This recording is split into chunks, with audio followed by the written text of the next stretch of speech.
말씀은 사도행전 8장 20절로 21절입니다.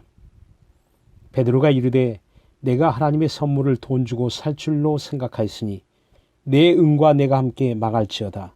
하나님 앞에서 내 마음이 바르지 못하니 이 도에는 내가 관계도 없고 분깃될 것도 없느니라. 하나님의 선물은 돈 주고 살 수 없는 하늘의 선물입니다. 우리는 하나님의 값없이 주신 은혜의 선물로 구원을 받은 사람들입니다. 은혜는 절대 돈 주고 살 수 없는 하나님의 선물입니다. 뿐만 아니라 구원받은 우리에게 성령을 선물로 보내주셨습니다. 성령은 절대 돈 주고 살 수 없는 하나님의 선물입니다.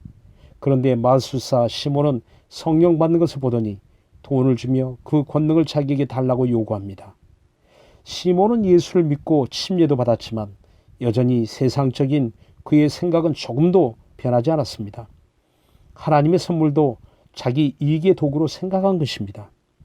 마술을 돈 주고 배워서 유명한 마술사가 되었듯이 성령 받는 것을 돈 주고 배워 사도들처럼 유명한 사도가 되고 싶었던 것입니다. 오늘날에도 교회에 시몬과 같은 사람들이 많이 존재합니다. 교회 집사가 되었어도 장로가 되었어도 심지어 목사가 되었어도 세상 사람들과 하등 다른 것이 없는 삶의 가치관을 가지고 살아갑니다. 변했어야 하는데 달라졌어야 하는데 여전히 세상과 같은 삶을 살아가고 있다면 교회는 어떻게 되겠습니까? 그야말로 교회는 장사하는 집이 될 것입니다. 하나님의 피로 산 교회를 자기 이익의 수단으로 삼을 것이고 시몬처럼 모든 것을 경제적 가치로 판단하여 돈이 되는 사업만을 하려고 할 것입니다. 그러나 성경은 시몬과 같은 사람들에게 이렇게 말씀합니다. 내가 하나님의 선물을 돈 주고 살 줄로 생각하였으니 내 은과 내가 함께 망할지어다. 반드시 망한다는 것입니다. 망한다는 것은 무엇을 의미할까요?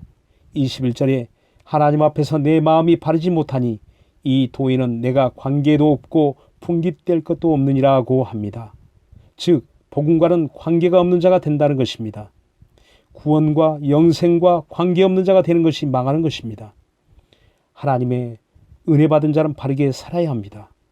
하나님의 선물을 돈과 바꾸지 말아야 합니다. 돈 주고 사는 것도 잘못된 것이지만 돈의 가치와 비교될 것이 아니라는 것입니다. 세상에서도 돈으로 바꿀 수 없는 소중한 것들이 있습니다. 하물며 하나님께로부터 받은 선물을 어떻게 돈의 가치로 판단할 수 있겠습니까? 오늘도 세상에 살아가면서 내게 가장 소중한 것이 무엇인지 다시 한번 우리 마음에 새겨보았으면 합니다. 돈으로 살 수 없는 하나님의 선물을 세상에 빼앗기지 않도록 하나님이 우리 마음을 붙드사 지켜주시기를 기도합시다. 기도합니다. 구원의 생명이신 하나님, 하나님의 은혜의 선물로 우리를 구원하시니 감사합니다. 뿐만 아니라 성령을 우리에게 선물로 주셔서 우리의 믿음을 보존해 주시니 세상이 아무리 물질로 유혹한다 해도 그 유혹과 시험을 넉넉히 이기며 살아가게 하여 주옵소서. 우리 구주 예수 이름으로 기도하옵나이다. 아멘.